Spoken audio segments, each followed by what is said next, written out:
કેમ છો?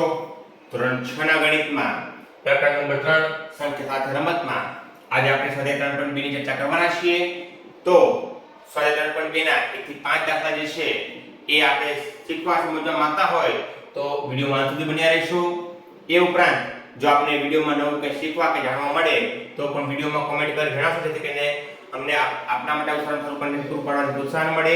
જો વિડિયોમાં કોઈ ડાઉટ કે ક્વેરી હોય તો પણ કોમેન્ટ કરીને જણાવશો જેથી આપણે ડાઉટ કે ક્વેરી સોલ્વ કરી શકાય.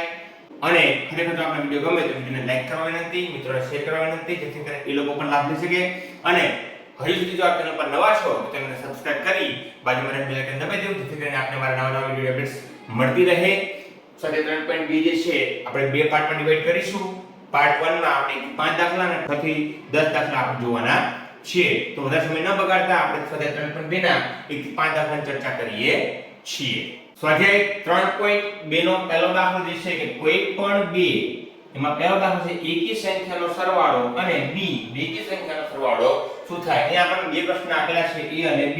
પ્રશ્ન એવો છે કે કોઈ પણ બે એકી સંખ્યાનો સરવાળો શું થાય અને કોઈ પણ બે બેકી સંખ્યાનો સરવાળો શું થાય. પણ આપણે આ દાખલા સમજતા પહેલા થોડીક આપણે જે અગત્યની બાબત છે સમજી લઈએ. તો એક તો એકી સંખ્યા અને બેકી સંખ્યા કોને કહેવાય. તો આપણે જાણીએ કે 1 3 5 7 9 13 એમ અસંખ્ય સુધી જે સંખ્યાઓ છે એ તમામને એકી સંખ્યા કહેવામાં આવે છે. અને 2 4 6 8 10 વગેરે જે છે એને બેકી સંખ્યાઓ કહેવામાં આવે છે. પણ આનાથી વિશેષ જે આપણે 3.2 માં આપણે જે સમજવાનું છે એ છે અવિભાજ્ય સંખ્યા અને વિભાજ્ય સંખ્યા. તો આપણે બંને સમજીએ કે અવિભાજ્ય સંખ્યા કોને કહેવાય અને વિભાજ્ય સંખ્યા કોને કહેવાય. તો અવિભાજ્ય સંખ્યામાં સૌથી પહેલા અવિભાજ્ય સંખ્યાની વાત કરીએ તો અવિભાજ્ય સંખ્યામાં આપણે ખ્યાલ એવો છે કે જેના ભાગ ન પડે અવિભાજ્ય સંખ્યા કહેવાય. પણ ખરેખર એ સાચું નથી. અવિભાજ્ય સંખ્યાની સાચી વ્યાખ્યા શું છે? તો એની સાચી વ્યાખ્યા એવી છે કે કોઈ પણ સંખ્યાના માત્ર ને માત્ર જો બે જ અવયવ હોય, કોઈ પણ સંખ્યાના માત્ર ને માત્ર જો બે જ અવયવ હોય, કેટલા અવયવ?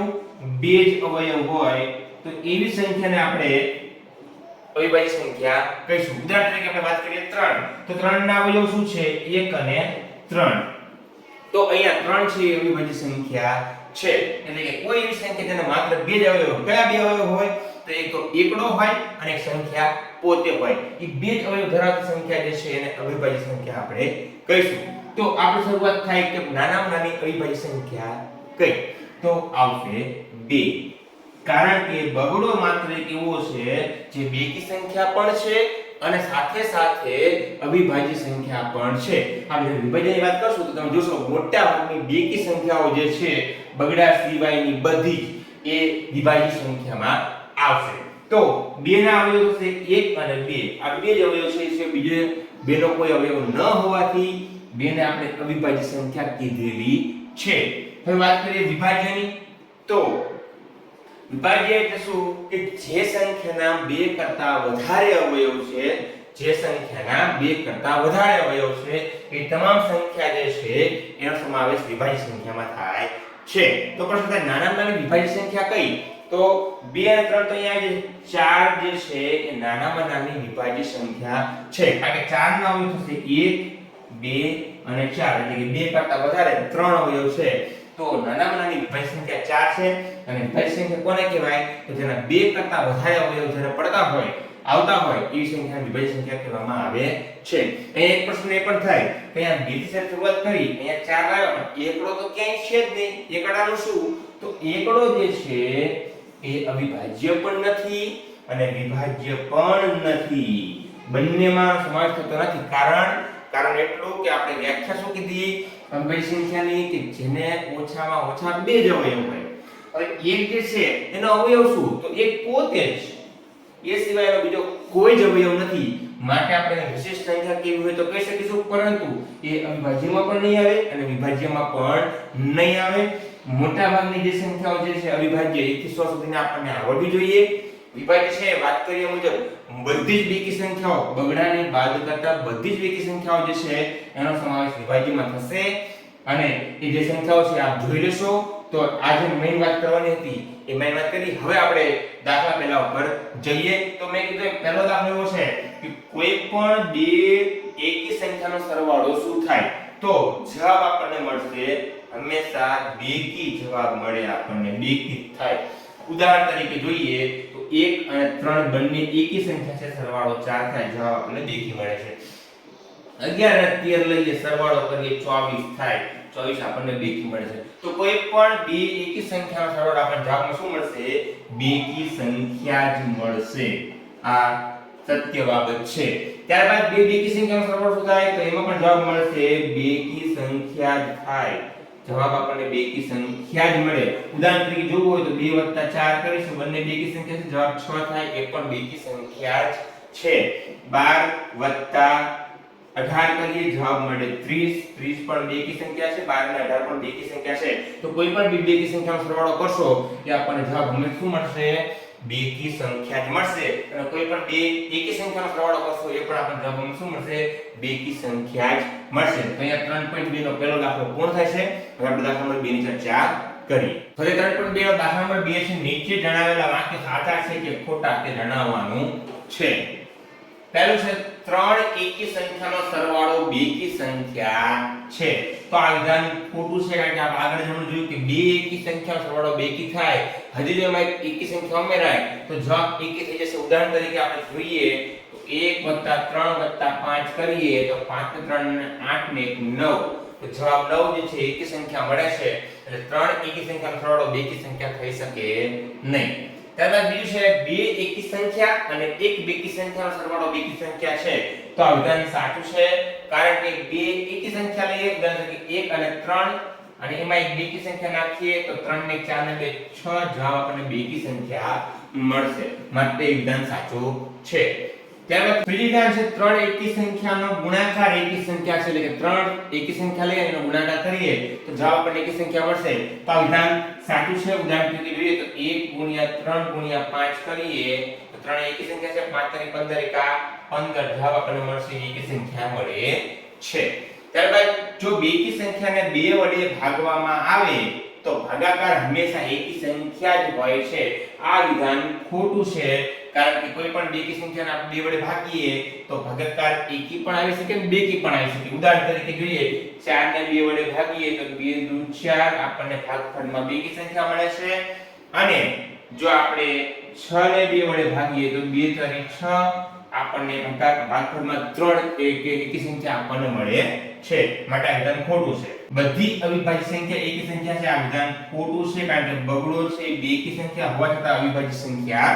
છે ત્યારબાદ f છે અવિભાજ્ય સંખ્યાને અવયવ હોતો નથી તો આ વિધાન પણ ખોટું છે કારણ કે અવિભાજ્ય સંખ્યા હોય કે વિભાજ્ય સંખ્યા એને ઓછામાં ઓછો એક અવયવ તો હોય જ એકડો બરાબર અને સંખ્યા પોતે પણ હોય અવિભાજ્ય સંખ્યામાં અવિભાજ્ય સંખ્યાને ઓછામાં ઓછા બે અવયવ તો હોય જ છે માટે અવિભાજ્ય સંખ્યાને અવયવ હોતો નથી એ વિધાન ખોટું છે બે અવિભાજ્ય સંખ્યાનો સરવાળો હંમેશા બેકી સંખ્યા છે આ વિધાન પણ ખોટું છે કારણ કે બે પોતે અવિભાજ્ય છે એમાં 3 ઉમેરું તો બે અવિભાજ્ય સંખ્યાનો સરવાળો 5 થાય જે એકી સંખ્યા આપણને મળે છે માટે હંમેશા બેકી સંખ્યા હોય એવું વિધાન ખોટું પડે બરાબર બેકી સંખ્યા હોઈ શકે તો વિધાન સાચું છે પણ બેકી સંખ્યા છે હંમેશા તો વિધાન ખોટું છે બે એક માત્ર બેકી અવિભાજ્ય સંખ્યા છે વિધાન સાચું છે કારણ કે બગડો એ બેકી સંખ્યા પણ છે અને અવિભાજ્ય પણ છે અને માત્ર બેકી સંખ્યા છે જે અવિભાજ્ય છે બધી બેકી સંખ્યા વિભાજ્ય સંખ્યા છે આ વિધાન ખોટું પણ છે કારણ કે આપણે ઉપર સાચું કહ્યું છે મતલબ કે બગડો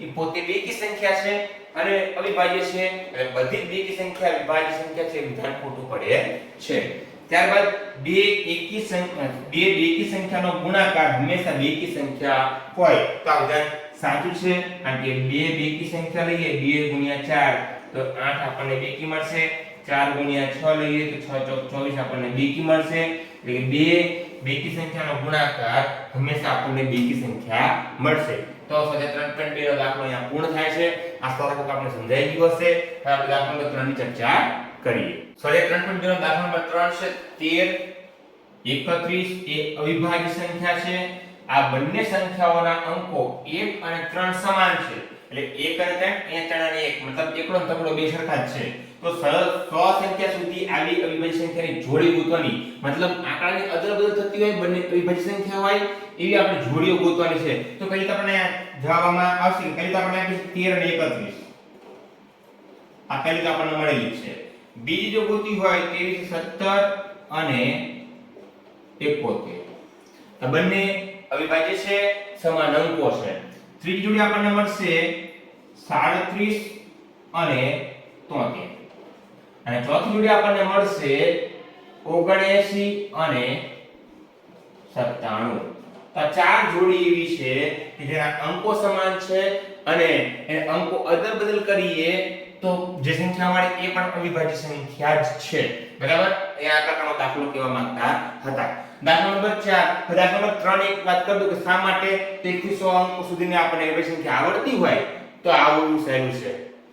દાખલા નંબર 4 છે 20 થી નાની અવિભાજ્ય અને વિભાજ્ય સંખ્યા અલગથી લખો, પણ 20 થી નાની એવા આપણને કીધું છે. તો આપણે બે ભાગ પાડી દઈએ. આ બાજુ આપણે લખશું અવિભાજ્ય સંખ્યા અને આ બાજુ આપણે લખીએ વિભાજ્ય સંખ્યા. તો 1 થી 20 થી નાનીમાં અવિભાજ્યમાં લખવું હોય એ તો 2 3 5 7 11 13 17 અને 19.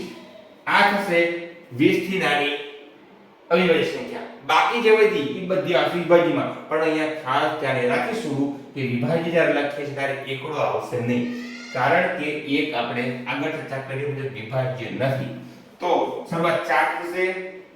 4 2 3 અહીંયા છે, 2 3 5 અહીંયા છે, 4 પછી આવશે 6 8 9 10 12 14 15 16 18 અને 20 નહીં આવે. 20 થી નાની આપણને કીધી છે તો અહીંયા આપણો દાખલો પૂર્ણ થાય છે. તો દાખલા નંબર 4 છે ખૂબ જ સરસ છે. આ રીતે આપણે દાખલાનો ગણતરી કરી શકીએ છીએ. દાખલા નંબર 5 જે છે રકમ એની 1 અને 10 વચ્ચે સૌથી મોટી અવિભાજ્ય સંખ્યા કઈ છે એવું આપણને પૂછે. તો આપણે જાણીએ છીએ 1 થી 10 ની વચ્ચે અવિભાજ્ય સંખ્યાઓ કેટલી આવશે? તો 2 3 5 અને 7. આ ચાર અવિભાજ્ય સંખ્યામાં મોટી કઈ સૌથી? તો 7. તો જવાબ થશે 7 એ 1 અને 10 વચ્ચે આવતી સૌથી મોટી અવિભાજ્ય સંખ્યા છે. ખૂબ જ સહેલો દાખલો છે. તો અહીંયા 1 થી 5 દાખલા એટલે 3.2 ના પૂરા થાય છે. આશા રાખું છું કે આપણે સ્વાધ્યાય 3.2 ના 1 થી 5 દાખલા જે ચર્ચા કરી એ સંપૂર્ણ સમજાઈ ગયા હશે.